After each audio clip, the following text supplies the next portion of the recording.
Hola, buen día. ¿Me escuchan?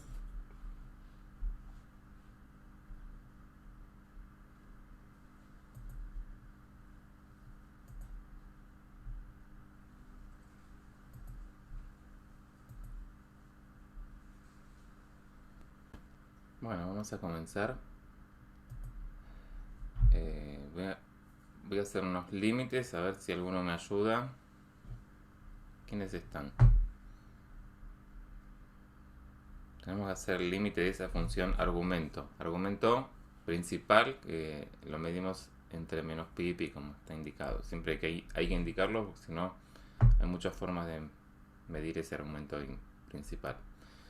El primer ejercicio es el límite cuando z tiende ahí. ¿Qué sucede con esa función argumento cuando z tiende ahí?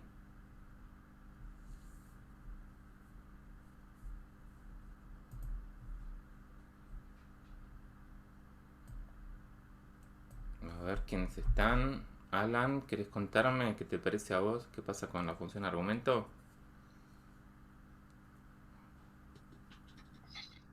La verdad, entre que es muy temprano y no Claro, estoy del todo al día en la materia, no sabría decir.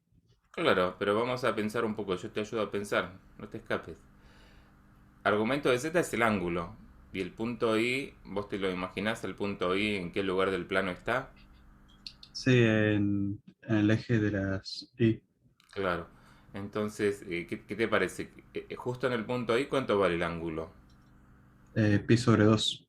Y si te mueves un poquito para un lado o para el otro, ¿qué te parece? ¿Estás cerca del pi sobre 2 o pasa algo extraño? Si se mueve de un lado para el otro, sí, a Sí. menos que se mueva también el eje Y. No, no, nos movemos Bueno, un no, poco y medimos el sí, ángulo. sí. A ver, voy a ir al pizarrón.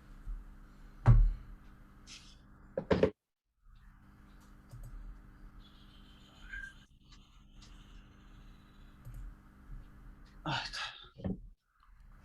A ver que sea el pizarrón, ahí creo que sea el pizarrón. Entonces,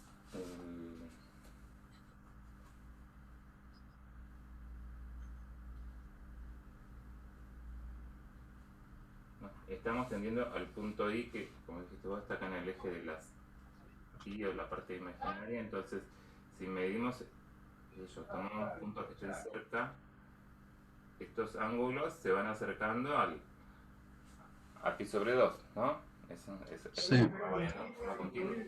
Nos va a dar pi sobre 2.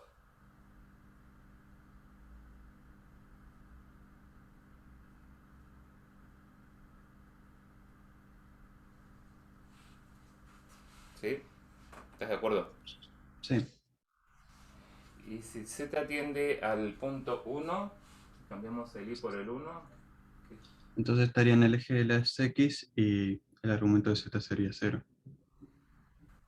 claro, si nosotros nos acercamos al punto 1, tomamos puntos que estén cerca, ¿no? Siempre el ángulo se mide desde el eje real. Y para estos casos, ¿qué pasa? ¿Cómo se mide? Como puede tomar valores negativos, entonces estos ángulos se miden así, pero nos acercamos y se acerca el valor de eh, 0. 0. ¿Y qué sucede si tendemos al punto menos uno?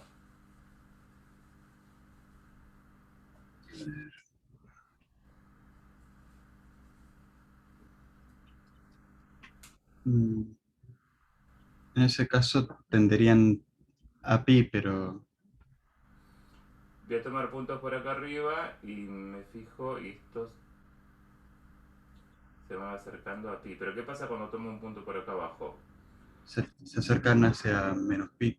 No puedo tomar el sentido positivo porque me paso de pi y llega hasta pi. Entonces, para estos puntos que están acá abajo, voy a tener que tomar ángulos que se acercan a menos pi. Entonces, ¿qué pasa con este límite? No existe. No existe. Podríamos decir así. Vamos a tomar cuando x es. Vamos a tomar un camino x igual a un x0 negativo y tiende a 0 más. O sea que estoy acercándome por arriba. Mm, Entonces el argumento de z ahí va a tender a pi. sí, Y si x es un x0 negativo y y tiende a 0 menos, estaría acercando por acá abajo. sí. Y en ese caso tendría menos pi. Menos pi. Entonces, como son distintos, son límites direccionales, me aseguran que este límite no existe.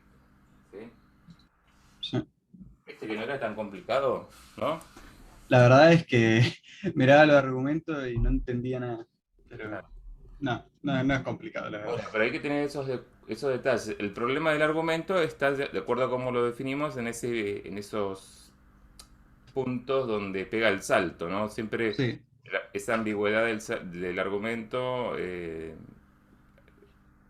o sea, es una función continua, excepto donde nosotros decidimos poner ese salto, porque como que quiere tomar el otro valor. Pi o menos pi en ángulo es el mismo, pero la función en esos puntos toma el valor pi. Cuando te acercas por un lado está cerca de pi, por otro lado cerca de menos pi. mm, ¿Qué hubiese pasado si yo medí el argumento que otra forma común de medirlo es entre 0 y 2pi?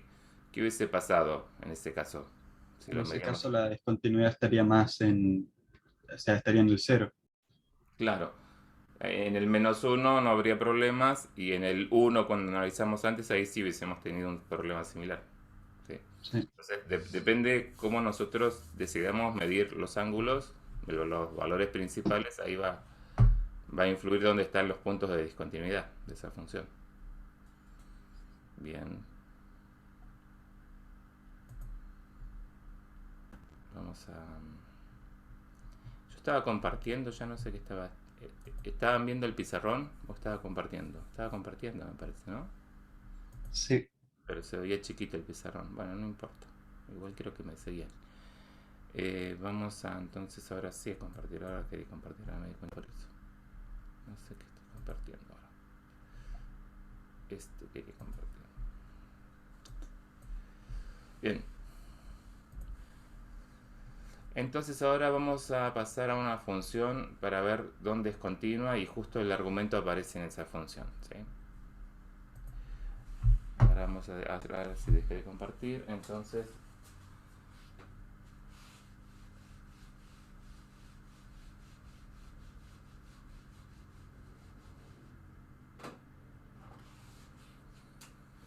tenemos la función f de z, que la parte real es logaritmo natural del módulo de z más y el argumento de z, ¿no? Y el argumento es ese que estábamos usando recién, entre menos pi y pi.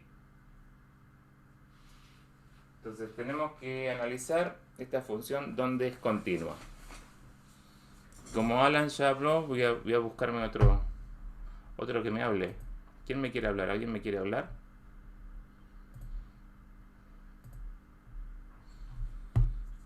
Y sigo con la A. ¿Quién está? Alexis. Alexis, ¿querés hablarme? Sí, dale. Bueno, tenemos esa función y tenemos que averiguar dónde es continua. ¿Qué se te ocurre hacer? Con la parte real no es continua en cero.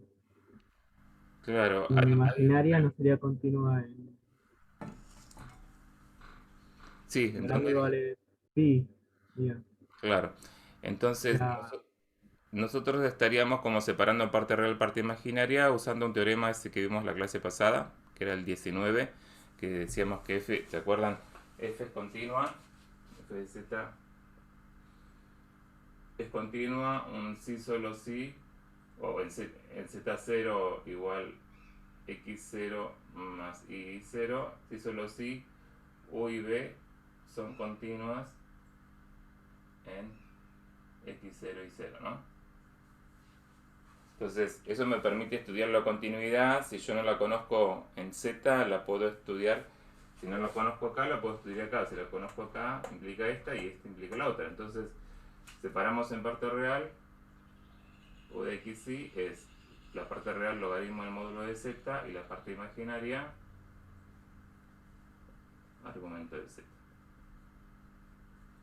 Y ahora usamos lo que ya sabemos, ¿sí?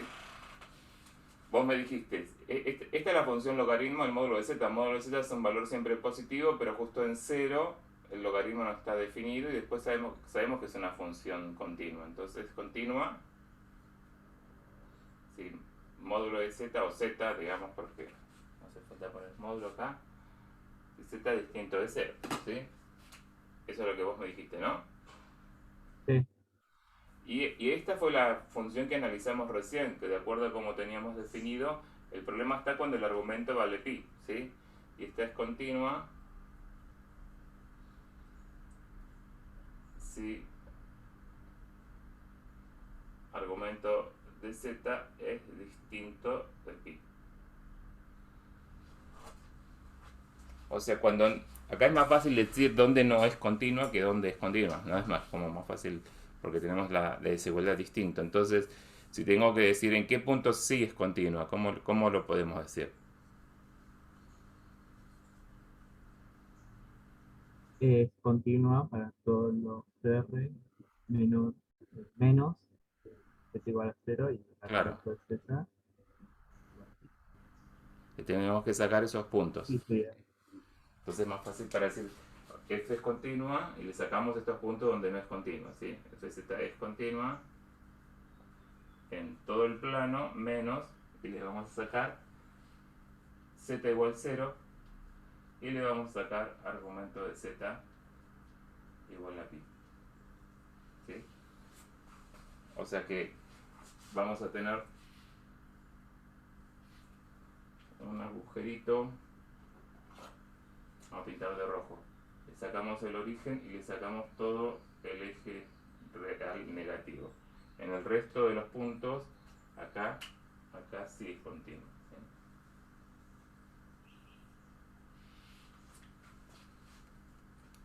¿Se entendió entonces? ¿Algo que quieran preguntar? Si Se hubiésemos podría decir cambiado... igual que también es discontinuo en argumento de menos pi, o sea, en vez de poner pi. Claro, ¿por qué puse pi y no puse menos pi? Porque si ves cómo está definido el argumento, el valor que toma es pi, ¿no? El igual está en pi, ¿sí?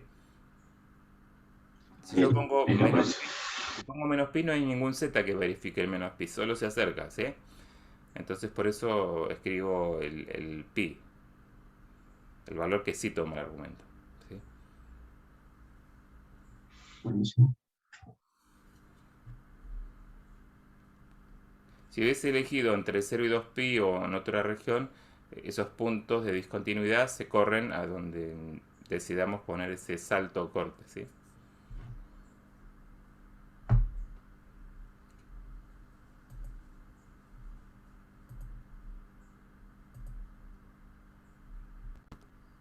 Bueno, y ahora que estamos, recordamos algunas cositas que dije la clase pasada, pero ya que estamos hablando de funciones continuas, cuando tenemos funciones continuas hacemos suma, producto y cociente y composición de funciones continuas. Son continuas, bueno, en el cociente excepto donde se anula el denominador.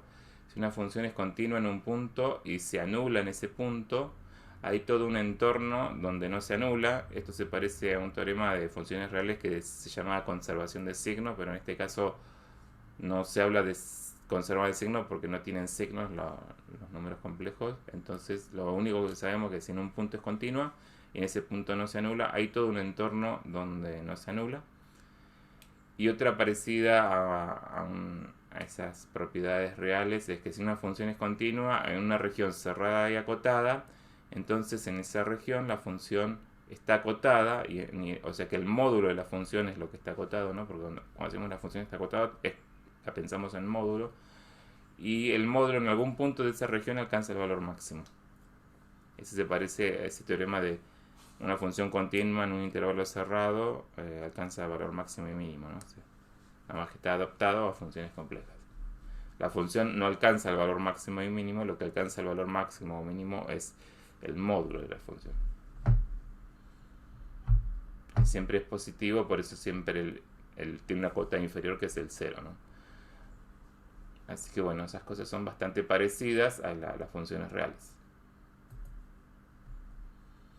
Bueno, ahora vamos a hacer ese dibujito en el pizarrón para entender qué pasaría cuando hablamos de infinito, ¿no? En el plano complejo.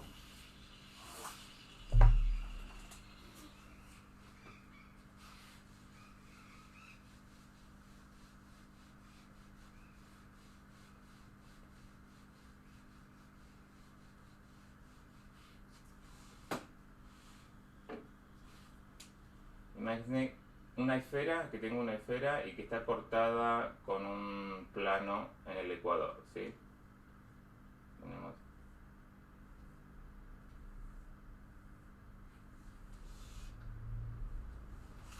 ¿Se imaginan esa esfera que está cortada? Este sería el origen del plano y el origen de la esfera, y está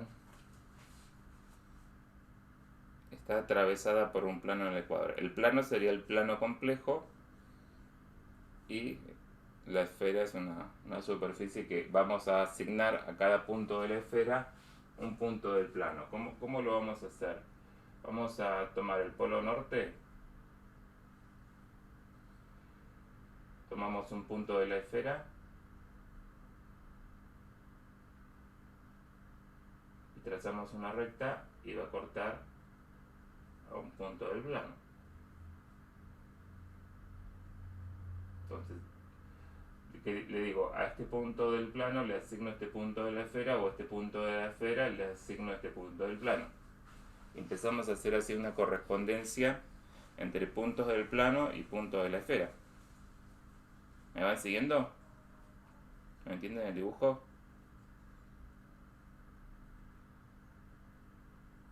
¿Qué pasaría si tomo un punto que está en el hemisferio sur? Supónganse que tomo este punto que está acá. ¿A dónde va a cortar el plano?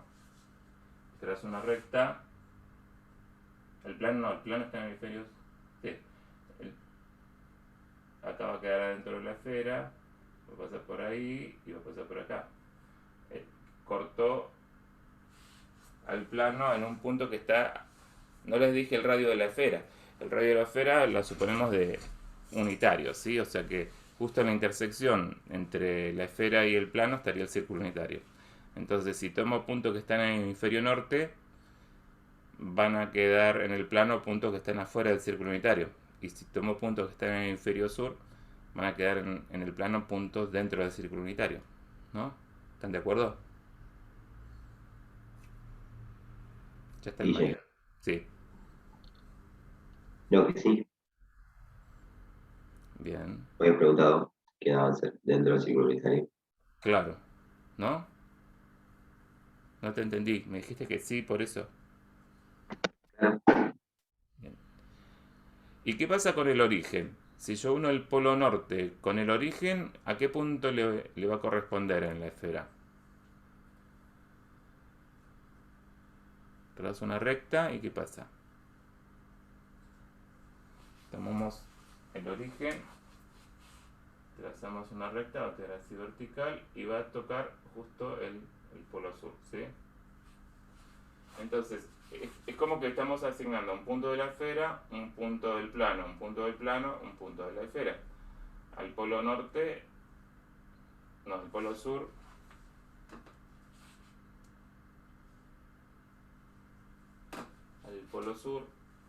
le corresponde el origen, y el origen le va a corresponder el polo sur.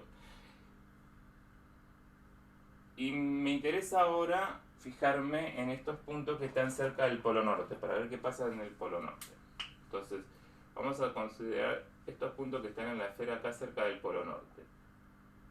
Si yo voy mirando a qué puntos del plano le corresponden, ¿no? Si yo trazo una recta que pase por estos puntos que estén acá cerquita del polo norte y por el polo norte, esa recta va a cortar el plano como lejos del origen, ¿no?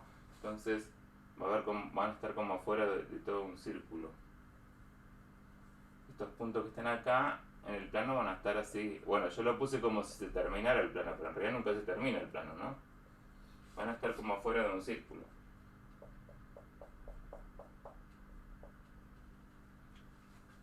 ¿Lo ven eso? Entonces, los puntos que están cerca del polo norte en el plano van a estar como lejos del origen. ¿Sí? Y esa idea es la que vamos a usar para introducir el concepto de infinito. ¿Sí? Entonces, el infinito no es un punto que está en el plano. Pero si yo miro la esfera, cuando digo que estoy cerca del infinito, en la esfera en realidad va a estar cerca del polo norte. ¿Por qué? Porque el polo norte no me queda asignado a ningún punto del plano, porque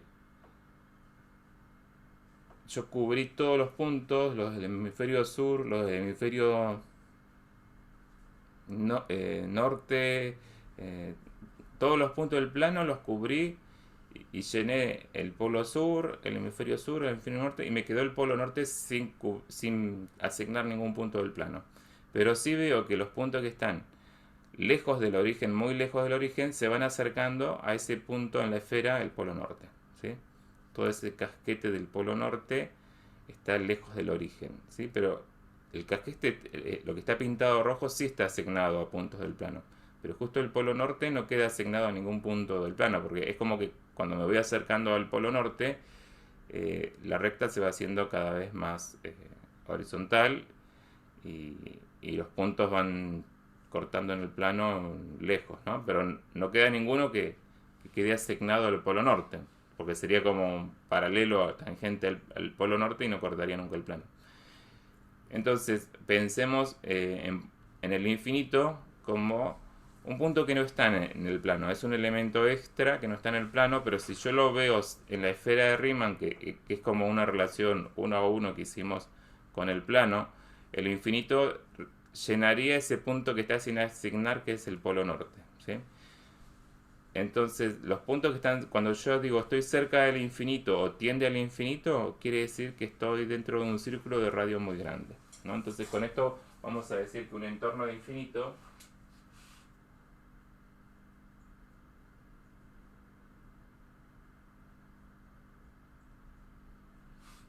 es lo que pinté de rojo, que acá sería un entorno del polo norte, pero en el plano significa que módulo de z es mayor que un radio grande. Como es un número grande, lo vamos a escribir como 1 sobre epsilon.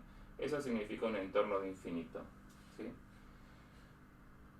Y con eso estaría diciendo entonces que al polo norte se lo asignamos a un elemento que no está en el plano, que vamos a llamar infinito. Infinito es otro elemento que no está en el plano. Pero si nosotros unimos al plano complejo con un elemento nuevo que es el infinito, que no lo graficamos en el plano, tenemos lo que se llama el plano extendido.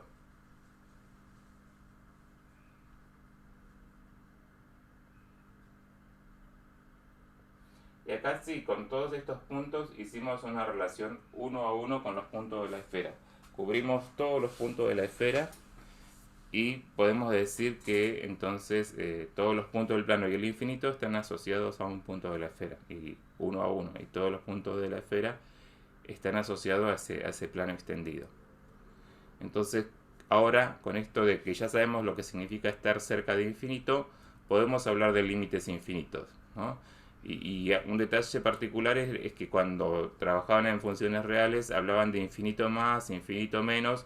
Si nos acercábamos por el eje del real positivo o el eje real negativo, podíamos, o sin signo, podíamos hablar de infinito, infinito más, infinito menos. Acá el infinito es un elemento y no tiene ni argumento ni signo. Entonces, y nos podemos acercar por cualquier dirección. Lo importante es que el módulo de z es mayor que un cierto radio suficientemente grande. Entonces, no hay una dirección para el infinito. Podés ir al infinito por cualquier dirección. Lo importante es que el módulo sea mayor que un radio suficientemente grande. ¿Quedó claro entonces la idea de lo que significa un entorno de infinito? Profe, ¿te puedo pedir que corras un poquito Acá, la imagen? Porque la parte de abajo, viste, cuando cuando puse plano explico. extendido, ¿se ve? Claro, eso. A ver. Y ahí se alcanza a ver. Me parece que se ve medio cortado. Se va a cortar arriba.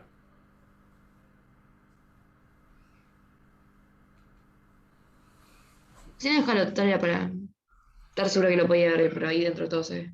Claro, ahí creo que entra todo. Así que bueno. eh, ¿Alguna duda del concepto este de infinito?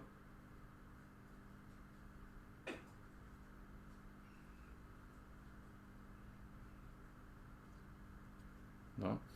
Entonces vamos a escribir lo que significa el límite de una función cuando tiende a infinito, ¿sí?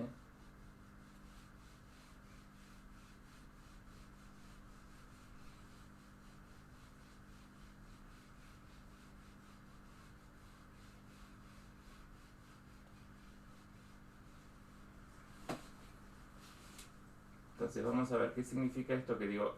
Cuando z tiende a z0, f de z tiende a infinito. Eso es lo que significa el límite. Entonces, como siempre, la definición va a ser dado un epsilon positivo, existe un delta, que depende de epsilon también positivo, tal que quiere decir que f de z está en un entorno de infinito. Que f de z está en un entorno de infinito significa que módulo de f de z es mayor que 1 sobre epsilon, siempre que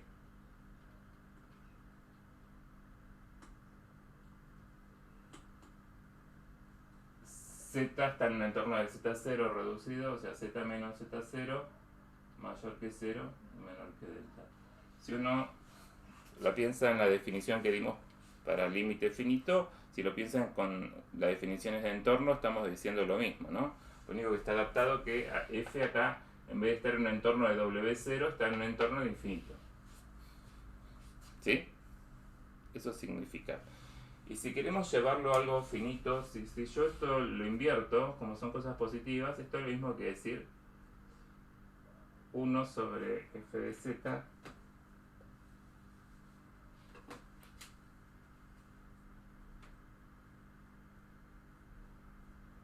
menor que epsilon, ¿sí? Pero esto sería como escribir así. Es como si esta función tiende a 0. Es como tener esta función 1 sobre f menos 0 menor que epsilon. Entonces, si yo leo esto en lugar de esto, que es lo equivalente, sería lo mismo que decir que el límite de 1 sobre f de z, cuando z tiende a z0, me da 0. Decir esto es lo mismo que esto. Y quiere decir que, como estos son sí solo sí, quiere decir que esta expresión y esta expresión son idénticas o equivalentes. O sea, si yo tengo dudas de si el resultado es infinito y hago esta cuenta, es lo mismo que tengo que fijarme, que si 1 sobre la función tiende a 0, quiere decir cuando z tiende a z0 es equivalente a decir que la función tiende a infinito. Entonces, si tengo dudas con esto, hago esta cuenta. Y como esto es finito, se supone que es más fácil de probar, ¿sí? ¿Se entiende? ¿Entendimos?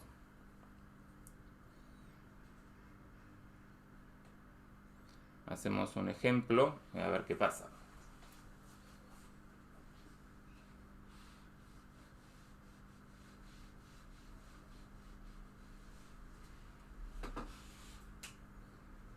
Puede ser que la función es muy fácil. 1 sobre z cuando z tiende a 0.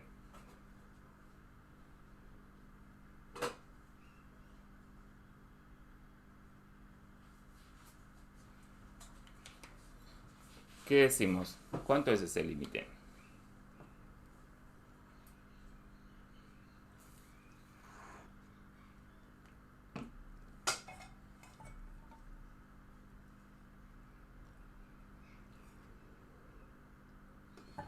Bueno, voy a llamar a Facundo Bernardini.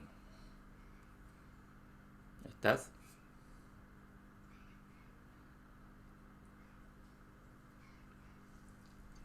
Hola, Ige. Buen día, sí. ¿Cómo andás? ¿Qué te Bien. parece? ¿Cuánto es el límite? Ese debería dar infinito, Infinito. ¿Y por qué lo decís? Contame.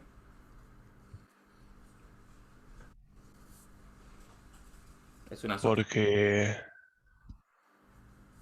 eh, creo que era cuando era uno sobre, o un número sobre cero,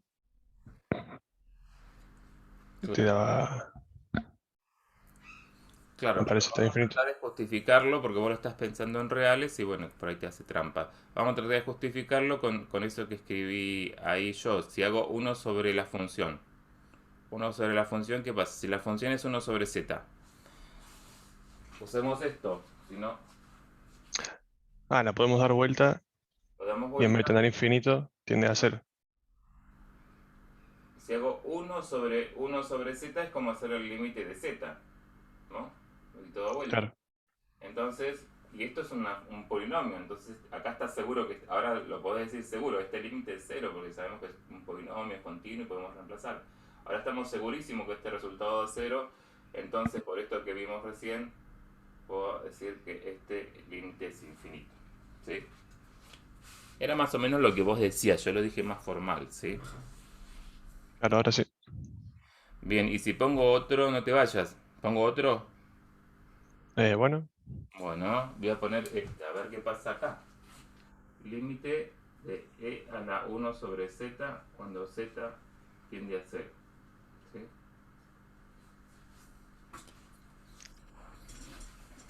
¿Qué opinas con este límite?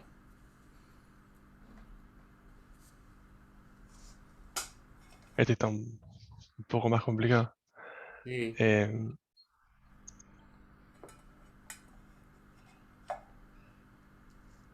pero acá si la doy vuelta creo que no me ayudaría mucho. Si lo das vuelta no te ayuda. No, vamos a llamar a otro porque a vos ya te molesté bastante. Esa no es la que no existía. No sé, ¿es una pregunta o es una respuesta? No, no, es una afirmación. Esa no existe, me ¿Por parece. qué no existe? Contame. No me acuerdo, pero ese me. Ah, Tipo, no, no no es me que te sirve. envíen. Llamo a otro entonces. A Enzo García. Llamo a alguien que me diga algo, no que me pregunte. A ver. No sé si existe. ¿Por qué no sé si existe? ¿Vos qué dirías de una así? Tenés que jugarte, tenés que decir ese límite existe o no existe, pero buscame una justificación o algo, ¿sí? Aunque te equivoques, no tengas miedo. Generalmente se equivocan con este límite, ¿sí? Así que yo estoy buscando que se No, o equivoque. sea, pareciera que vos podés tomar la función, o sea, como arreglando algo como lo que está a la derecha que pusiste, Sí, si hago pero uno de la derecha, vamos a ver qué hacemos.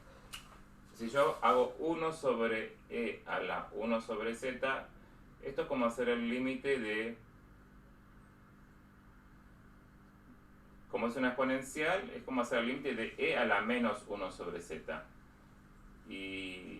¿Y qué diferencia hay estudiar esto, estudiar esto? Para mí no cambió nada, no sé si a vos este te resulta más fácil que este o no. Que tenga el menos o que tenga el más. Es un número complejo, ¿no? Eh, Pero como no me estás resolviendo, yo voy a llamar a otro. Hoy llamo a todos. A Tomás Gómez llamo ahora. A ver qué se te ocurre.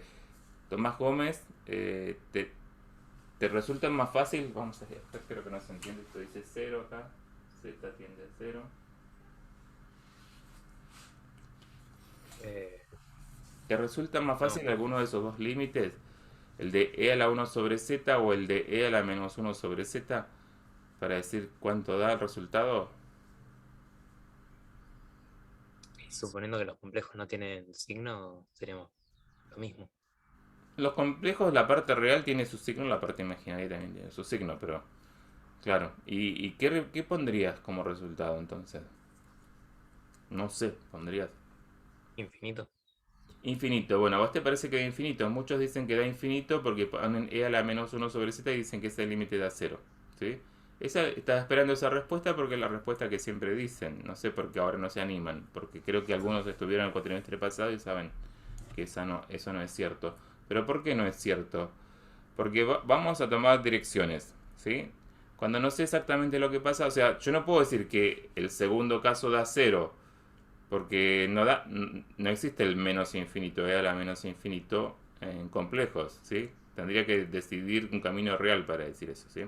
Entonces vamos a tomar direcciones y bueno, y puede ser que elija justo el camino. A ver, acá se ve si dibujo. No, ahí está justo en el.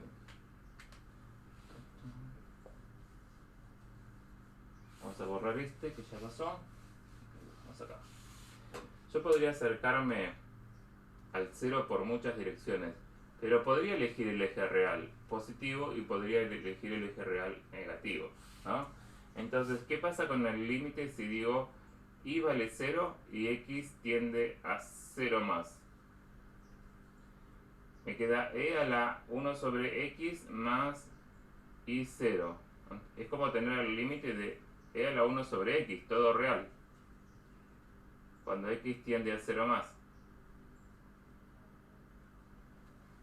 ¿Y qué pasa con ese límite? ¿Cuánto da ese límite? Ahora sí es todo real. Y ahora sí sabes cómo es esa función y podés hablar de infinito más y infinito menos porque estamos en reales. ¿Cuánto da ese límite? Estoy hablando a Tomás Gómez. Más infinito. Claro, este da más infinito. ¿Y qué hubiese pasado si tomamos, abajo se puede escribir, no, vamos a escribirlo acá, si tomamos otra dirección que sea y igual 0 y x tiende a 0 menos, ¿sí? O sea que te va a quedar e a la 1 sobre x más y vale 0, entonces nos queda e a la 1 sobre x. Me voy a poner límite.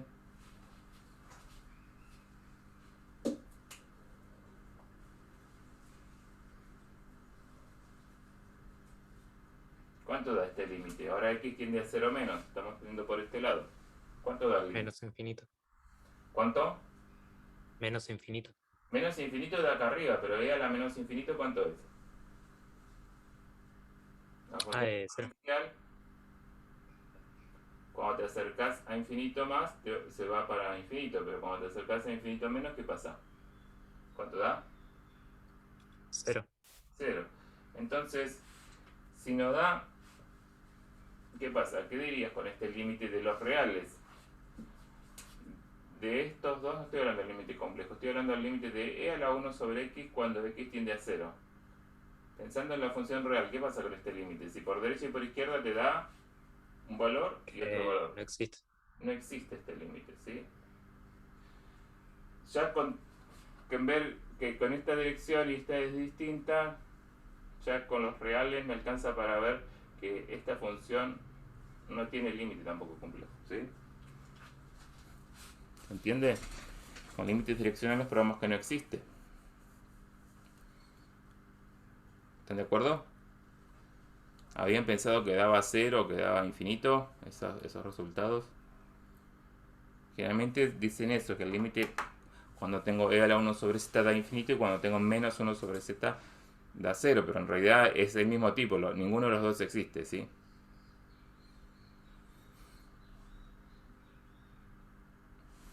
¿Alguna duda?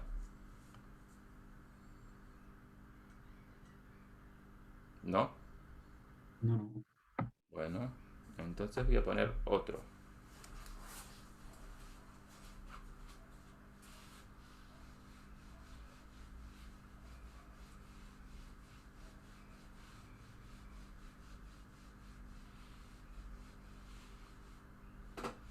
Entonces, si ahora hacemos el límite de e a la z, pero z tendiendo a infinito, ¿sí? A ver si quiero hacer esto.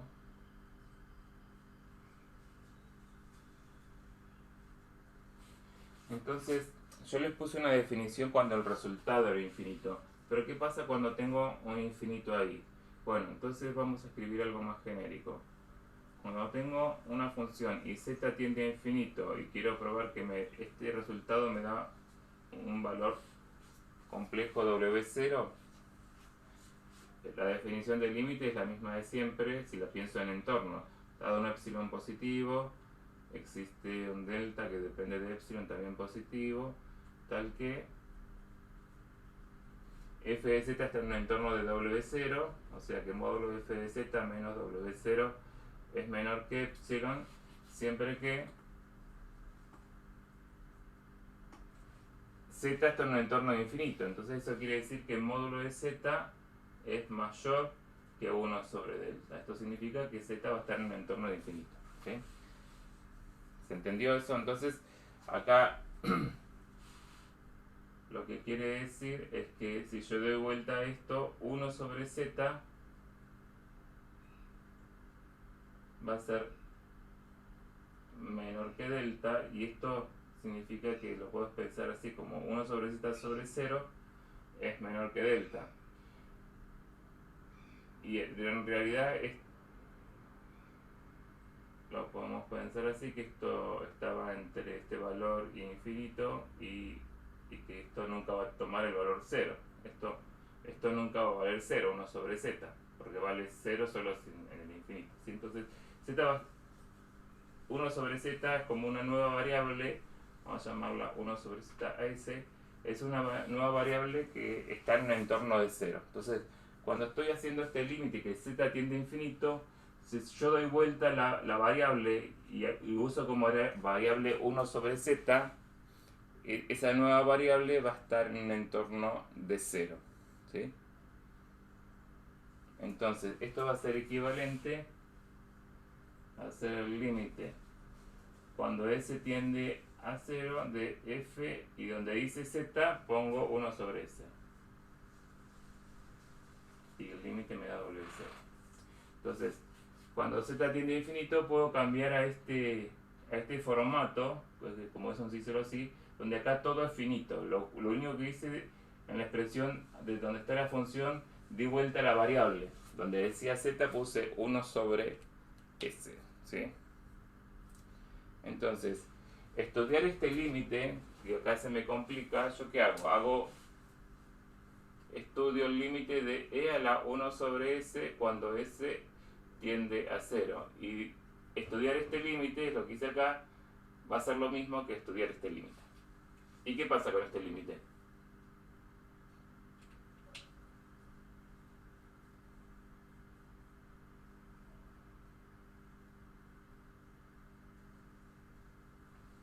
¿Cuánto es el límite? ¿Es más fácil que el otro o no? Sí.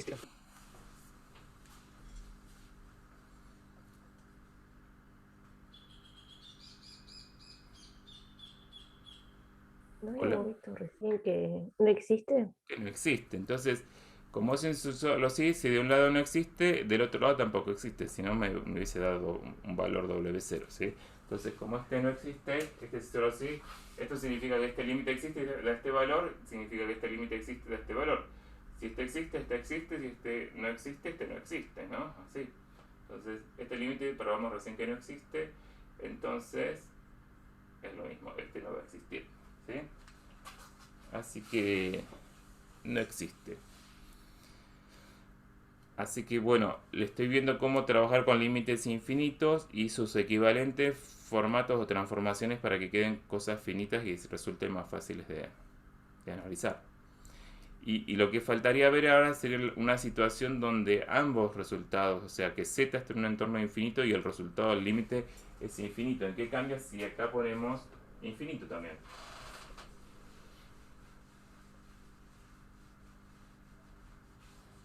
O sea, z tiende a infinito y el resultado es infinito. Entonces, quiere decir que además que z está en un entorno de infinito, f de z también tiene que estar en un entorno de infinito. Entonces mayor que 1 sobre epsilon. Pero esto sería equivalente a, cuando lo doy vuelta, a poner 1 sobre f de z menor que epsilon. Entonces, si yo leo esta línea de acá abajo, esto que z tiende a infinito y que el resultado del límite sea infinito es lo mismo que poner 1 sobre f que tiende a 0 y cambiar la variable donde dice z con 1 sobre z y s está en un entorno de 0. Entonces esto va a ser equivalente a hacer el límite de 1 sobre f de 1 sobre s cuando s tiende a 0 y que este límite me dé 0, ¿sí? Entonces, cuando los dos son infinitos, puedo calcular este límite que es todo finito, y si esto lo puedo asegurar, este es infinito, ¿sí? Entonces tenemos así todos los casos posibles donde el resultado puede ser infinito o z tendrá a infinito. Y sus equivalentes en límites finitos.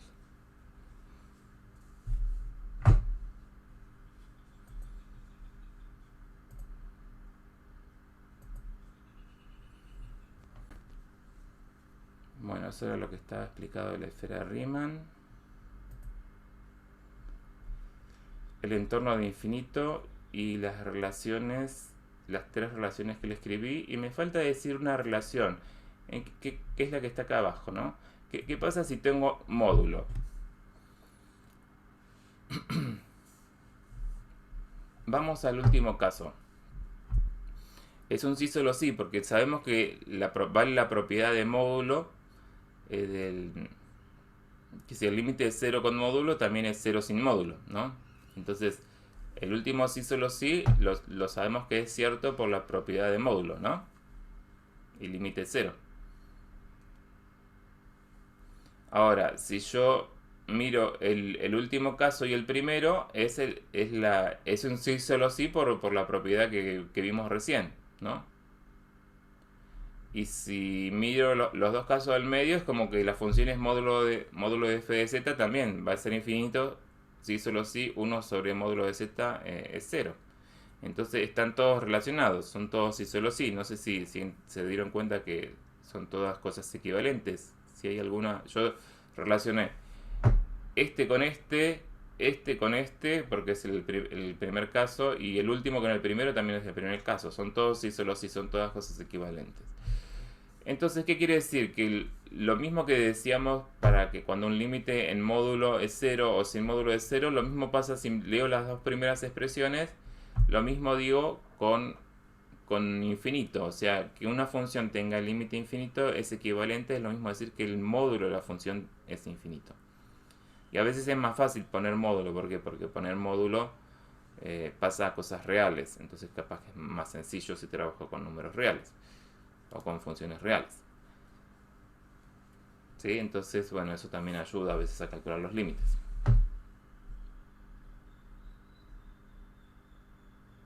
¿Entendieron? No dicen nada. Acá hay ejercicios para hacer, que ya hicimos unos cuantos. ¿Cuál no hicimos de esos? El último, ¿no? Los demás ya los hicimos. O el z, no, el 1 sobre z, me falta uno, vamos a hacer ese.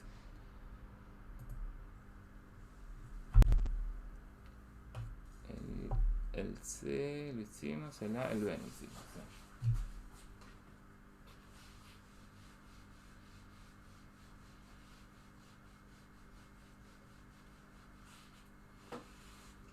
Hacemos el límite de e a la 1 sobre z cuando z tiende a infinito. ¿Qué les parece? ¿Cuánto da este límite? Y vamos a llamar a Martín Girado. Martín me pidió que te avise que justo se fue a hacer unas cosas, que regresó en unos minutos. Justo lo llamé cuando salía. Bueno, Sí, entonces, no, me lo mandó hace 5 minutos y fue tipo, bueno, Alan, esperemos ya que que no lo estás llame. vos, es como que te dejó de encargado a vos, ¿sí? Demonios.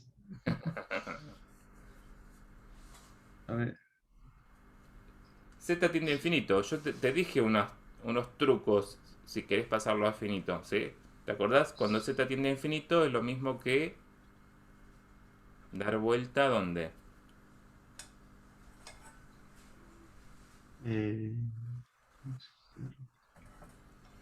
Cuando Z está cerca de infinito, si yo hago 1 sobre Z va a estar cerca de 0, ¿sí? Yo usaba sí. otra letra porque no puedo usar la misma, pero cuando haces las cuentas vos podés usar la misma letra. O sea, podría ser, o sea, Ok. 1 sobre, donde dice Z pongo 1 sobre Z y hacer el límite cuando Z tiene 0. Este Z está cerca de 0, pero acá di vuelta la función, la Z, ¿no? No es la Sí. misma Z que está acá porque si está cerca de infinito no va a ser la misma que está cerca de 0. Yo recién escribía la S para poder relacionarlo, pero a veces cuando cambian de letra se marean, no sé qué les conviene a ustedes, cómo lo ven mejor. Cuando lo explico lo tengo que hacer con cambiar la letra porque estoy haciendo la transformación y tengo que sí o sí cambiar. Cuando lo aplican no hace falta que cambien de letra. Pero te das cuenta que esta función cerca de 0, como acá es 1 sobre Sí. 0, es lo mismo que... Tendría que la parte donde está Z tendría 0 y sería 1. O sea, como E a la 0. ¿No? Sí, Y ahora ves que esta es fácil. Esta es la sí. popular, porque ya sabes que la exponencial es continua y podés reemplazar y te da 1. ¿Sí?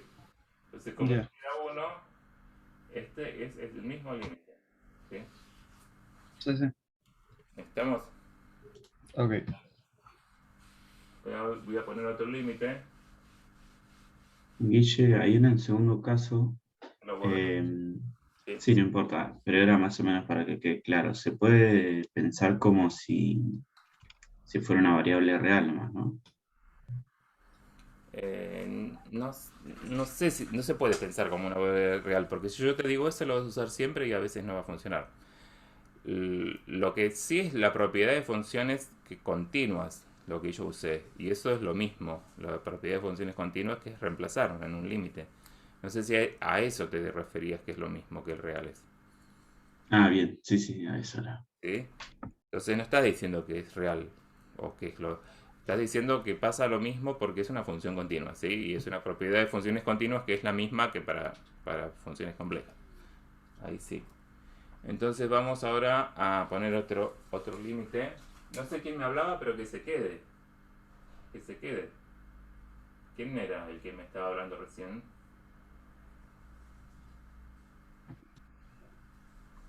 Enzo García. Enzo. Pero yo ya te hablé y estoy medio Ah, dormido, Enzo. así que... ¿Y quién quiere que hable? ¿Ramiro? ¿Que no habló? Hola, buen día. El Ramiro, mira, tenemos que hacer ese límite. A ver qué se te ocurre hacer. Eh, Imprimir algo con el numerador para poder cancelarlo con el denominador, O supongo. sea, factorizás el... ¿Qué dijiste de hacer el numerador? ¿Y es como una diferencia de Claro, sí. cuadrados? ¿Eso? Sí, diferencia de cuadrados. Claro. Sí, está bueno eso. Vamos a hacer eso. Porque el L'Hopital no se puede hacer todavía. Todavía, ya van a poder.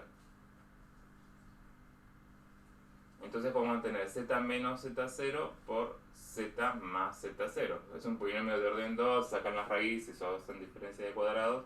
Y si lo tengo escrito así, se puede cancelar. ¿Por qué se puede cancelar? Porque estoy en un entorno... Z no está parado justo en Z0, porque si es Z0 sería 0 sobre 0 y es una cuenta que no se puede hacer, pero en cualquier punto del entorno reducido, este numerito es distinto de 0 y se puede cancelar. Y es lo mismo que hacer el límite entonces a esta expresión, Z más Z0. ¿Sí? En el entorno reducido, esta cuenta es lo mismo que Z más Z0. En Z0 esta función no está definida, pero esta sí, esta es continua en Z0. ¿Cuánto da el límite? Acá sí puedo decir, esta es una función continua en Z0 porque es un polinomio. Y reemplazo Z por Z0. Z0 más Z0 da 2Z0. ¿Eso era lo que vos decías? Sí. Buenísimo. ¿Sí? Perdón, ¿qué dijo recién de que los podía cancelar? Yo no puedo hacer la cuenta 0 sobre 0, ¿sí? Justo cuando Z vale Z0, esa cuenta no tiene sentido, ¿sí? Yo puedo cancelar números distintos de 0, que es un error que suelen cometer. A veces cancelan 0 sobre 0 y eso les saca soluciones o les trae otros problemas. Entonces, Bien, está bien. ¿por qué lo puedo cancelar en este caso? Porque estamos calculando el límite. Cuando estamos calculando el límite, Z no está parado en el Z0. ¿Te acuerdas? Ese es el concepto importante del límite, que estoy en el entorno reducido. No estoy justo en Z0. Entonces estoy seguro que eso no se anula. ¿Sí? Claro, sí, sí, está bien. Bien. Entonces, ese límite que está ahí, se parece a algo. No sé si ustedes lo ven. Si yo pienso que z cuadrado es una función.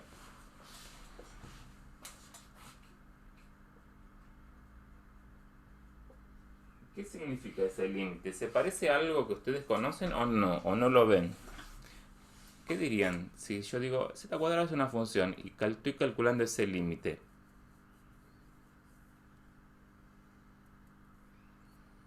Era la derivada por definición, ¿no? Claro, Sí. esa es la derivada por definición. Entonces vamos a ver lo que significa derivada, que va a ser la misma definición. Que la derivada, si era en reales x cuadrado, la derivada es 2x y es el resultado que nos está dando ahí. Entonces vamos a ver la formal, algo formal que es la de derivada, ¿no? Tenemos una función f de z y hacemos este límite f en z0, no, f de z menos f de z0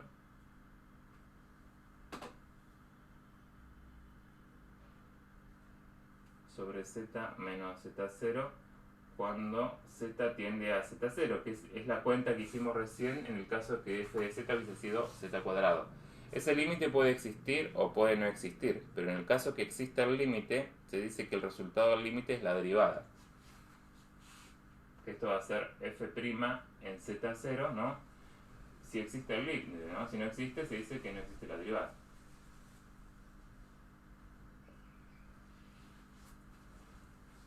En especial, al z menos z0 se lo llama incremento, ¿no?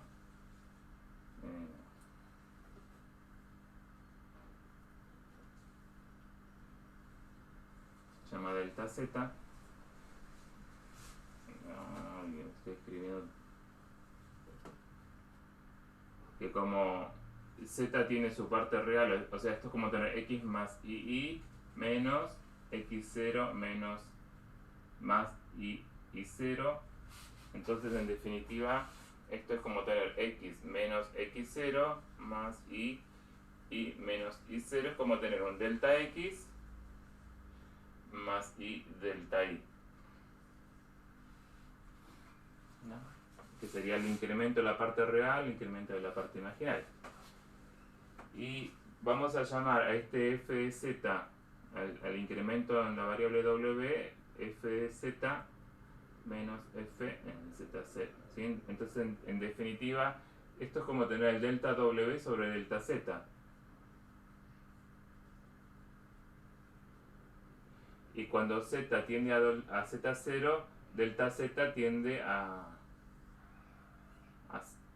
si z tiende a z0, la resta tiende a 0, ¿no? Y delta z tiende a 0. Es otra forma de pensar el mismo límite también. O también podríamos escribir el límite así como si yo despejo el z de ahí, z sería igual a z0 más delta z. Entonces podría escribir este límite con delta z tendiendo a 0, el delta w f de z, en vez de poner z pongo z0 más delta z menos f en z0 sobre delta z, que es otra forma de escribir por definición el límite de la derivada, ¿no? Bueno, como definición así, la derivada tiene la misma estructura del límite de las que ya conocen de derivada de funciones reales, ¿no? Porque la expresión del límite es la misma, el límite del cociente incremental. Las propiedades del límite que vimos son todas muy parecidas. Entonces, si teníamos que probar la derivada como recién de z cuadrado, vimos que si lo hubiésemos probado, o seguramente ya lo probaron, en variable real, hubiesen hecho la misma cuenta que hice yo recién y le hubiese quedado x cuadrado. La derivada de x cuadrado, 2x. A nosotros nos quedó en x0, 2x0. Así podría ser el ejemplo de derivar x a la n o podríamos repetir todas las cosas que ya saben para las funciones parecidas o elementales y sería la misma forma estructura de probarlo porque la definición de derivadas es la misma y las propiedades del límite son las mismas. Entonces no vamos a repetir todas esas demostraciones porque ya las conocen. Entonces hay un montón de reglas de derivación que son idénticas, que son las mismas. Entonces vamos a repasar eso de cómo son las reglas de derivación, ¿sí? Las que ya conocen. A ver si estaba en el PDF.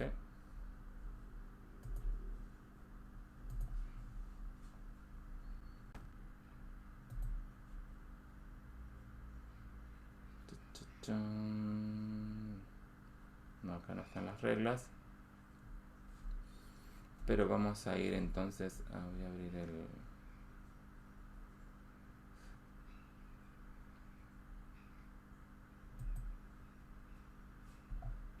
guía y vamos a ir a la guía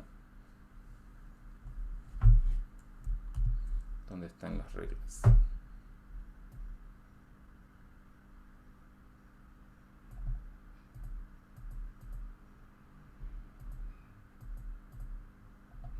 Esta es la definición, lo que vimos recién.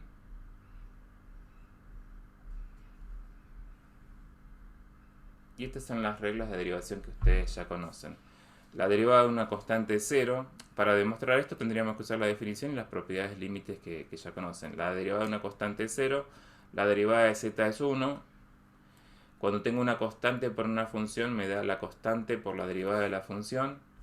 Cuando tengo una suma de funciones es lo mismo que derivar cada uno de los términos. La derivada del producto, la regla del producto, f por g' más f' por g. Cuando tengo un cociente y el denominador es distinto de 0, la regla del derivada del cociente, f' por g menos f por g' dividido g al cuadrado. La regla de la cadena cuando tengo una composición de funciones y cuando tengo un n, sería en este caso un entero positivo como el que tenemos recién z cuadrado, la derivada de z a la n es n por z a la n menos 1, siempre y cuando si es negativo, si el z es distinto de 0, si n es positivo no hay problema con el origen. Entonces todas esas reglas son las mismas que ya conocían para funciones reales, y demostrar esta regla es usar lo que ya estén cuando demostraban análisis 1, la misma definición con la misma propiedad del límite, ¿sí? Entonces ya podemos derivar cuando tengo un polinomio tiene justamente este tipo de funciones. Por ejemplo, vamos a derivar un polinomio.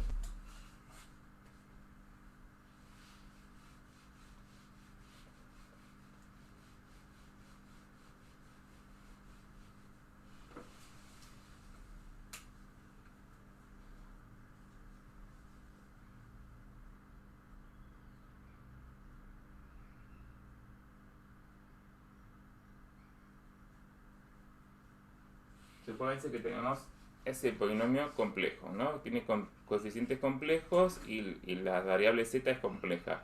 ¿Cómo hago para calcular f'? ¿Puedo usar las reglas de derivación que tenía recién o necesito hacerlo por definición? ¿Cómo lo harían? ¿Quién me ayuda? ¿Tengo que llamar a alguien o alguien quiere hablar? Lo puedo hacer con las reglas que aprendimos recién. Claro, podría hacerlo con las reglas, ¿no? ¿Con qué reglas, por ejemplo?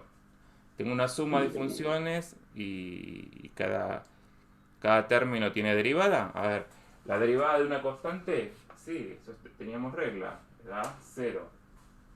Y la derivada de 3z cuadrado, sí, es como una constante 3 por la derivada de z cuadrado. La derivada de z cuadrado es 2 por z a la 1, ¿no? Y acá otro término más, que tengo una constante por la derivada de z a la cuarta, que es 3 por 4 por z al cubo, ¿sí?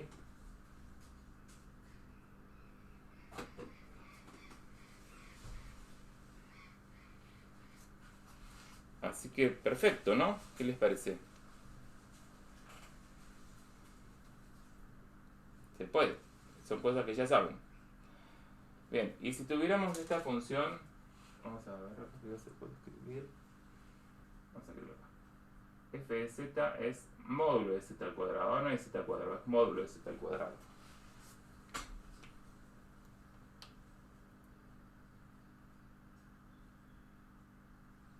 ¿Tengo regla para eso? Eso lo puedes escribir como z por z conjugado, Sí. ¿no? Sí, la propiedad. Está conjugado. El tema es que para z tengo una forma de hacer la derivada, pero para z conjugado no tengo. Para módulo tampoco tengo propiedades de derivación, ¿no? Entonces, acá no me queda otra que tratar de verlo por definición, en este caso, ¿sí? Así que vamos a ver qué pasa si lo hago por definición. Vamos a usar la definición del delta z. Z más delta z módulo al cuadrado menos f de z, que es módulo de z al cuadrado, sobre delta z. Esta es la cuenta que tengo que hacer. Y voy a usar esto que vos me dijiste de z por el conjugado para poder achicar acá. Esto es como tener entonces z más delta z por z más delta z conjugado, que es como tener el conjugado de z y conjugado de delta z, menos z conjugado, ¿sí? Y hago la distributiva z conjugado más delta z del z conjugado más z delta z conjugado más delta z conjugado menos z conjugado, todo dividido delta z. Ahora, este se simplifica con este. Y bueno, con los delta z se simplifica, me termina quedando el límite cuando delta z tiende a 0 de z conjugado. Acá queda más delta z conjugado, y este es el que me queda z delta z conjugado sobre delta z. Z conjugado es el punto donde estoy calculando la derivada, o sea, es una constante para delta z. El conjugado de delta z va a tender a 0, y esto es algo de 0 sobre 0. Hicimos un límite parecido a este, ¿sí? Entonces vamos a borrar esto que está acá.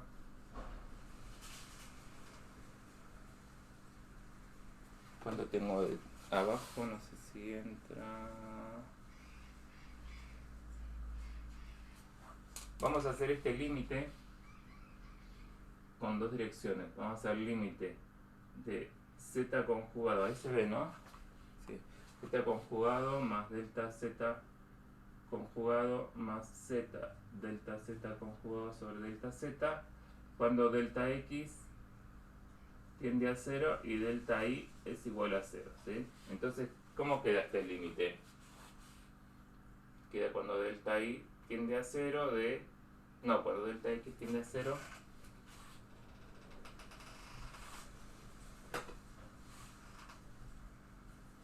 de z conjugado más delta conjugado, queda delta x nada más, más z, y acá queda delta x sobre delta x.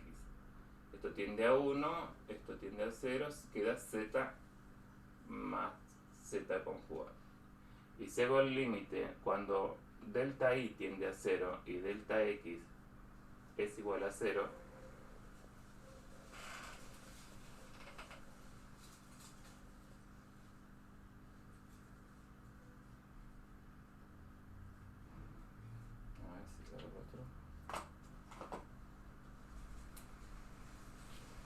entonces queda z conjugado más delta z conjugado es menos delta y, menos y delta y,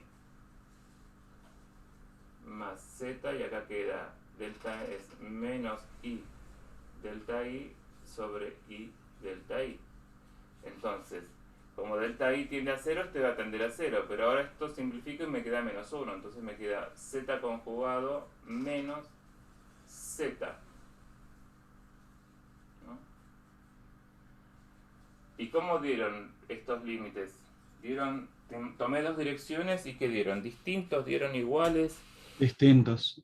Distintas Entonces, expresiones, pero no significa que no existe para ningún z. Tengo que ver cuándo dan igual y cuándo dan distinto. Entonces los igualo para ver cuándo dan igual.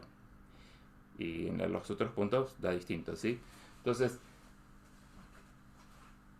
en realidad z más z conjugado es 2 veces la parte real. Y z sería menos... Esto es como tener, la parte real se va a simplificar y queda menos 2i, ¿sí?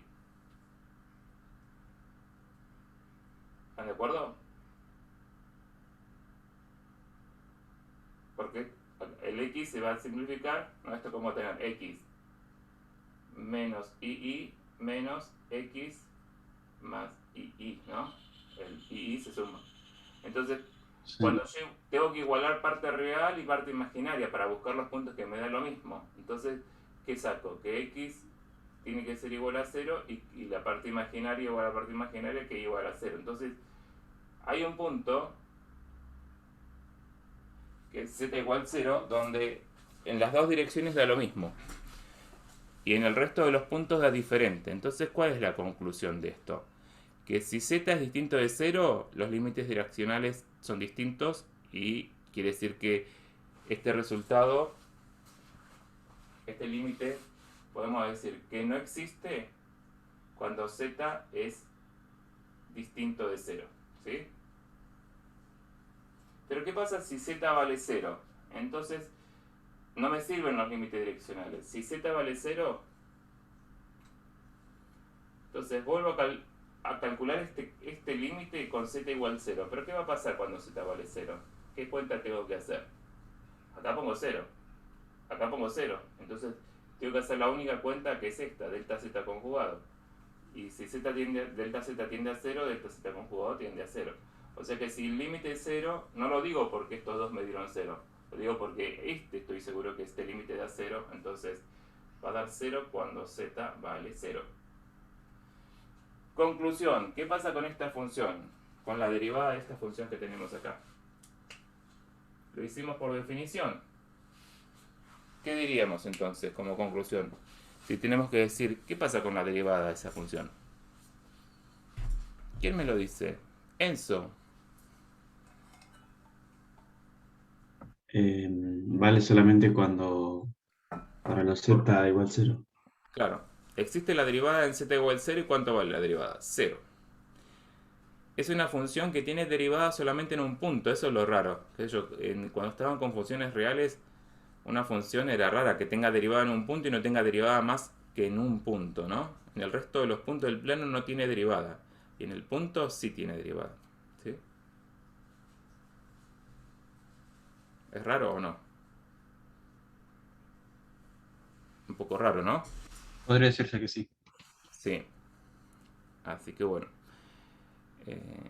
Existe la derivada solamente en el origen.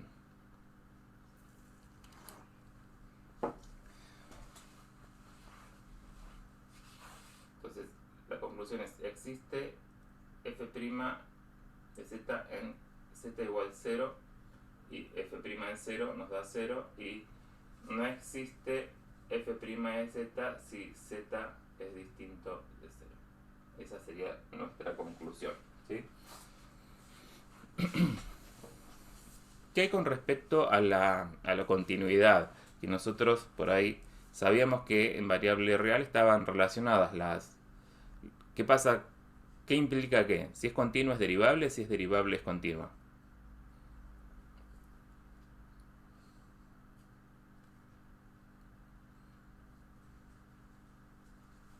Si es continuo, puede ser derivable. Si es derivable, es porque es continuo. Bueno, entonces el orden de implicación es una función que es derivable, es continua. Acá tenemos un ejemplo, que es en el 0 es continua, porque módulo de z cuadrado, vamos a escribir esta función, se separa en parte real, parte imaginaria.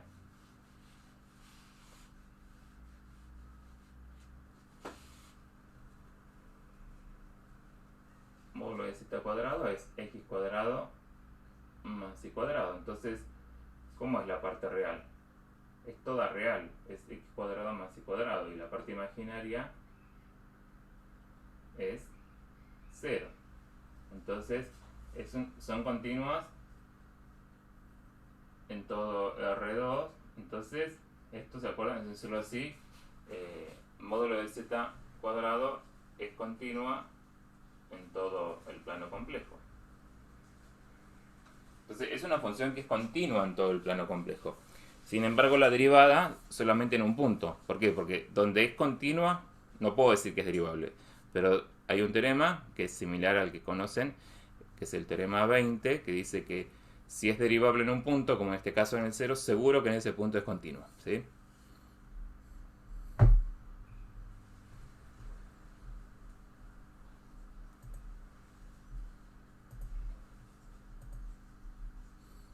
lo que está recuadrado ahí en el PDF, el teorema 20, si existe la derivada en el punto z0, entonces la función, eso que f de z0 es igual al límite cuando f de z cuando z tiende a z0, es continua, ¿sí? A ver qué sigue después.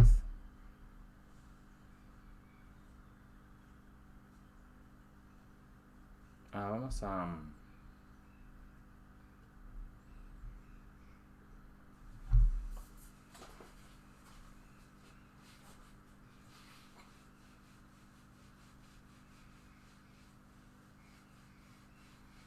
Vamos a ver ese ejemplo que habíamos visto hoy.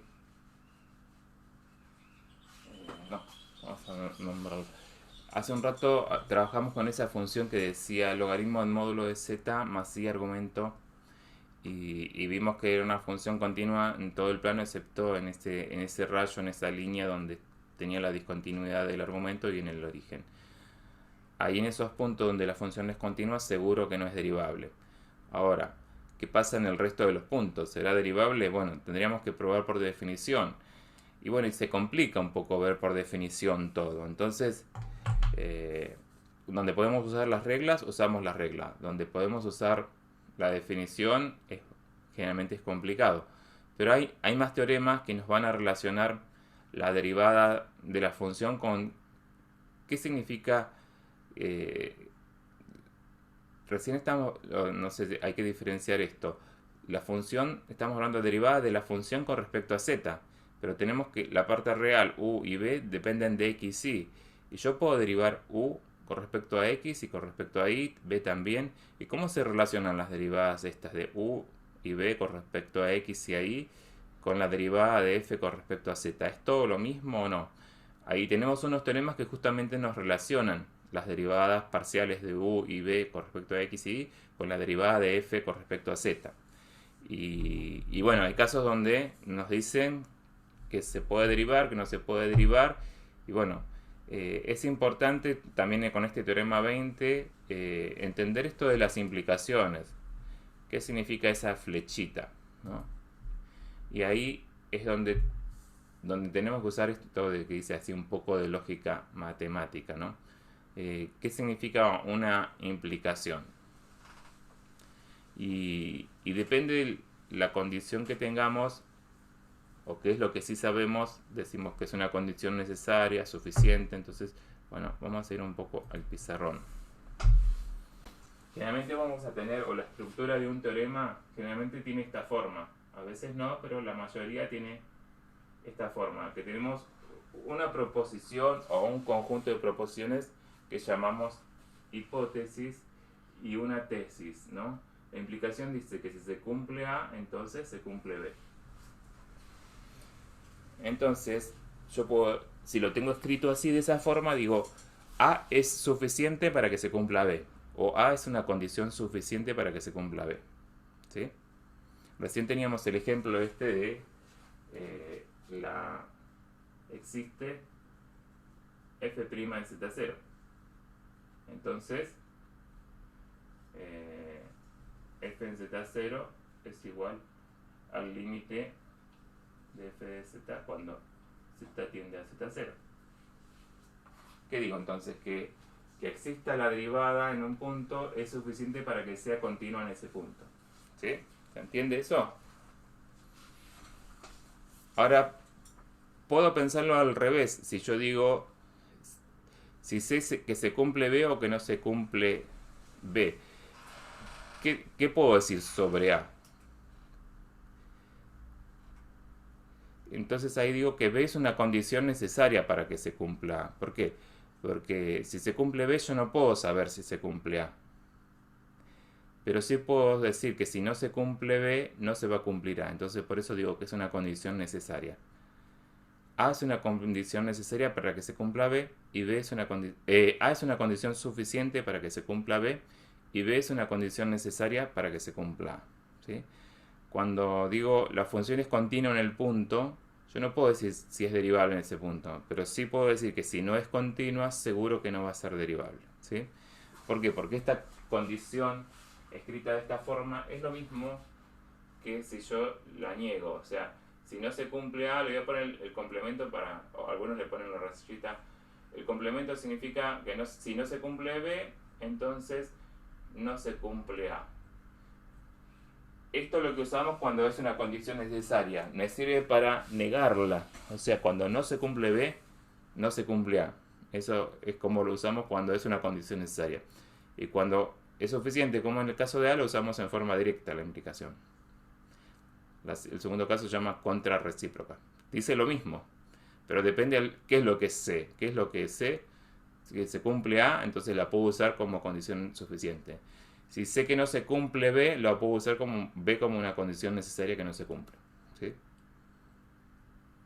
Entonces, y esto es lógica, y bueno, a veces nosotros con el lenguaje formal usamos palabras como sí, entonces, y no somos tan formales y por ahí no somos precisos y da confusión. Acá en matemática somos muy precisos.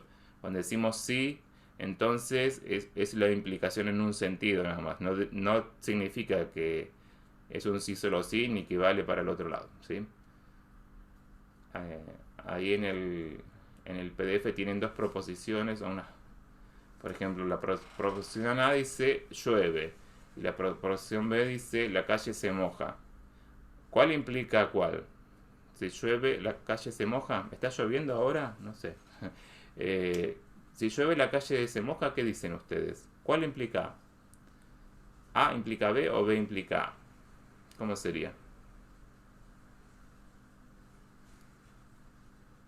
A implica B. Claro. Pero puede ser que se moje la calle y que no esté lloviendo porque se rompió un caño, alguien tiró algo. ¿Entienden esa situación? A implica B. ¿Sí? Y también si pensamos en el conjunto de soluciones, si pensamos todos los elementos que cumplen la condición A y todos los elementos que cumplen la condición B, si acá dibujamos todos los que cumplen A, ¿no? ¿Dónde estaría B? Todos los que cumplen B. Si lo pensamos en el conjunto de soluciones que verifican esas hipótesis, ¿dónde estarían los puntos que verifican B? B estaría dentro del conjunto de A, ¿no? A ver, vamos a pensarlo. Si yo dibujo el B acá adentro, acá está dentro de los dos, o sea, cumple B y cumple A, pero si yo elijo un punto ahí, ¿qué pasa? Cumple A, pero no cumple B, y no puede ser eso, porque si cumple A tiene que cumplir B, entonces esta situación no puede darse así. Quiere decir que el conjunto de soluciones de B es más grande. O sea, acá todos los puntos que están en A, que cumplen A, están adentro de B, entonces también cumplen B. Pero ¿qué pasa con estos puntos acá? Son puntos que cumplen B, pero no cumplen A. O sea, son puntos que verifican B, pero no todos los puntos que verifican B van a verificar A. Entonces, esa sería la forma de pensar en el conjunto de las posibles soluciones o que cumplen las afirmaciones que tenemos ahí en A y B. Y si se da al revés, como el caso que dibujé antes, era la implicación al revés, que B implica A. Y en el caso que sea un sí solo sí, significa que los dos conjuntos son idénticos, los que verifican las soluciones. A ustedes capaz que les parece una pavada todo esto, pero en realidad hay que darle un tiempo, hay que tratar de entenderlo, porque de esto se basa cómo usar los teoremas, ¿sí? Los teoremas que vienen ahora, y bueno, generalmente se equivocan. Es importante esto de que se den cuenta qué significa que es necesario, ¿no? Si es una condición necesaria, ¿de qué lado estoy de la flecha? Cuando se cumple no puedo decir nada, pero cuando no se cumple sí puedo decir algo. Y al revés, cuando es suficiente. Si la condición A se cumple, entonces B se cumple. Pero ¿qué pasa cuando no se cumple A? ¿Puedo decir algo sobre B? No, ahí no puedo decir nada, ¿sí? Entonces eso es lo que tienen que tener claro, que a veces usan las flechitas mal, ¿no? Para sacar conclusiones. En lógica usamos a veces palabras Si pasa esto, entonces pasa lo otro, es la forma directa de escribir la proposición, la afirmación, ¿no? Si A se cumple, entonces B se cumple. A veces en vez de ponerle entonces se pone una coma, esa coma significa el entonces. Pero a veces se escribe de otra forma, como la definición del límite. Ese siempre que de la definición del límite es una flechita en sentido al revés, ¿sí? Es una implicación que va o sea, cuando tenemos un siempre que,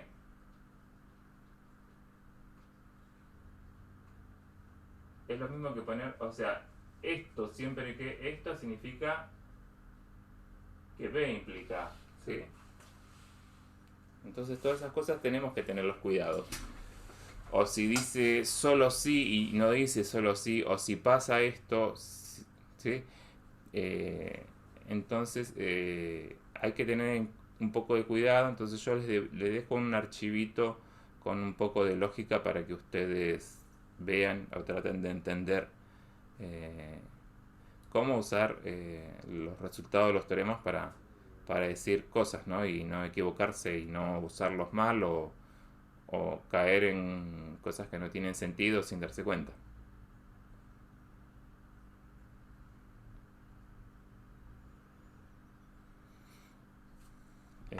No sé si avanzar más o es como que me sobró tiempo. ¿Fui muy rápido? ¿Quieren descansar? Un poco de esto, un poco de aquello. Sí, no voy a avanzar, no voy a adelantar, lo dejo para el miércoles. Vamos a ver una serie de teoremas que son, bueno, se los muestro, los que están en la guía, para que vean por qué estoy dando todo esto.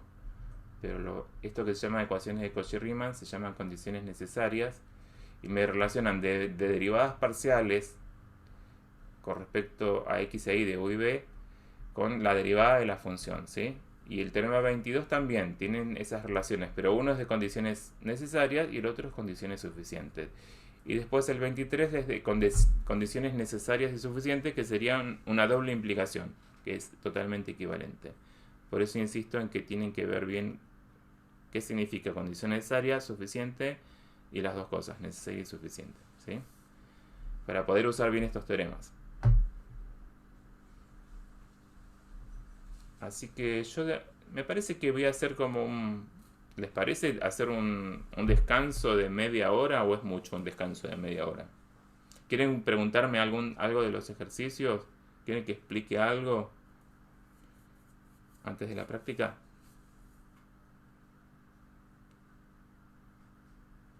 Bueno, cuéntenme ustedes cómo van con la práctica. No hicieron nada, hicieron la actividad grupal, todos les pareció fácil. Hablen. Vamos. Así no. Guille, ¿el taller que viene de qué es? El taller grupal. Siempre los talleres tienen que ver parecidos a la actividad grupal, ¿sí? No, pero el otro sería. ¿Quién es el otro? El siguiente, digo. El siguiente, ¿vos miraste el cronograma y es después del parcial o antes del parcial? No lo miré. Ah, bien. Nosotros teníamos organizado, no sé qué va a pasar. Tenemos el taller y después del taller había un simulacro porque era para los que rendían virtual, para ver cómo era el examen virtual. Pero no sé cuántos serán los virtuales. ¿De los que están acá van a rendir todos presencial? Yo pensaba rendir virtual porque estoy lejos, pero también puedo viajar, no sé. Depende. No, sí, Yo creo que sí. vas a tener la posibilidad, pero creo que son poquitos, me parece. ¿Vos sos Enzo? ¿Quién me estaba hablando recién? Sí. Enzo. Sí, no te preocupes, no hace falta que te vengas, digamos. Podés rendir virtual. Pero creo que son pocos y por ahí el simulacro tenía sentido si eran muchos los que iban a estar te vamos a decir, vamos a hacer, lo hacemos rápido, dura 10-15 minutos.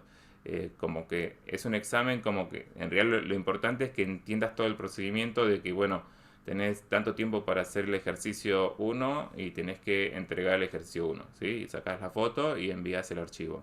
Después haces el ejercicio 2, sacas la foto, envías el archivo y ese sería el simulacro, que es justo una semana antes del parcial. Entonces esa semana no está el taller. O sea, va a haber taller después del parcial. Ah, bien. Pero, o sea, bueno, ya después que pase, bueno, el primer taller, les voy a preguntar bien a ver quiénes son los que van a rendir virtual y vamos a hacer el simulacro con la gente que rinde virtual, ¿sí?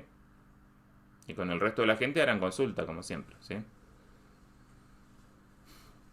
Pero creo que son pocos. De los que están acá, solamente Enzo va a rendir virtual. Yo también, igual. Alexis también. Bueno, Sí. ¿alguien más dijo también? Además, ¿escucho en eco o era otra persona? No sé. No, fui yo, era mi despertador. Ah, bien. Sí, yo creo que, bueno, hay gente que no me respondió en la encuesta, pero creo que tampoco van a rendir nada, no sé. Sí, creo que eran 2 o 3 solamente los que no estaban en Bahía. Así que bueno. Guille, lo que dijiste hoy de la esfera y el plano, ¿eso se usa solamente como una demostración o en verdad es así en el plano complejo? La verdad no es nada acá. No hay no. Eso es algo matemático, o sea, el plano complejo también es algo matemático. O sea, a alguien se le hubiese ocurrido dibujar, en vez de usar el plano complejo, usar la esfera como elementos como hicimos una correspondencia 1 a 1, a alguien se le podría haber ocurrido decir que los números complejos no están en un plano, están en una esfera. Podría haber dicho eso, ¿no? Por suerte, porque estaríamos más complicados. O sea, no existe una verdad, sino nosotros estábamos acostumbrados a hablar en el plano complejo y bueno, hicimos esa relación con la esfera para entender lo que creo que es más fácil el concepto de infinito. En realidad, eso que te parece una cosa loca se llama proyección estereográfica y en realidad se usa como proyección en otras ciencias, ¿no? Como, por ejemplo, cuando hacemos un mapa, ¿viste? Si haces un mapa, vos tenés que proyectar la esfera al revés, sobre un plano, ¿viste? Y hay distintas proyecciones. Bueno, esa es una forma de hacer una proyección y se llama proyección estereográfica. Como dibujar cosas que están en una esfera en un plano, ¿sí? Entonces, bueno, tiene un significado, tiene un sentido, pero bueno, nosotros solamente lo estamos usando para pensar eso. ¿Qué significa que me voy a infinito en el plano complejo? Y en la esfera se ve, me voy al polo norte, ¿viste? Entonces se llama esfera de Riemann y se llama proyección estereográfica, pero no es algo que vamos a usar en la materia, sino vamos a solamente el concepto de infinito. En realidad cuando yo cursé análisis 3 se usaba proyección estereográfica y era una de las transformaciones y hacíamos cuentas. Pero en esta materia no hacemos nada con la proyección esa. Solamente es para ver el concepto de ese infinito, ¿sí? Que espero que para eso te haya servido, que no te hayas asustado con la esfera de Riemann. No, por ahí me causó un poco de curiosidad y pensé que era más relacionado al plano complejo, pero no, en realidad es como una idea nomás No, bueno, para llegar al concepto de infinito. claro, o sea, el plano y la esfera es casi lo mismo, lo único que le agregamos el infinito. Entonces, cosas que dibujás en el plano las podés dibujar en la esfera y las relacionás, ¿no? Pero nada más que eso. Para esta materia es como una idea nada más, ¿sí? Para el infinito.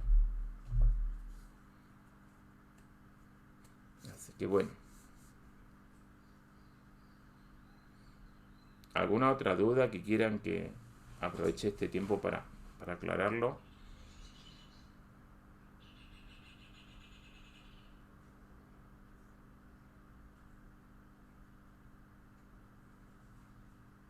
¿No? No, lo más nuevo, Tomás Gómez. ¿Cómo andas con la práctica? Contame. Bien, estoy terminando la guía 2. La guía 2, bien. Y yo, viste que estoy como terminando la guía 3. ¿No? Pues, o sea, estoy terminando la 2, arrancando la 3. Buenísimo. Yo voy más rápido, me parece. Pero bueno, ahora me frené un poco y los espero, ¿sí?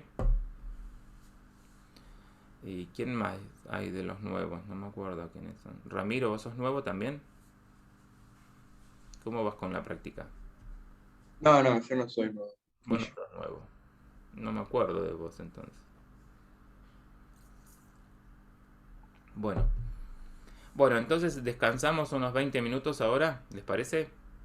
Yo solo apago la cámara Ok, y el micrófono y esperemos que entren los chicos de práctica, ¿sí? ¿Les parece? ok. Buenísimo. Bueno, nos vemos más tarde. Hasta luego. Nos vemos. Chau.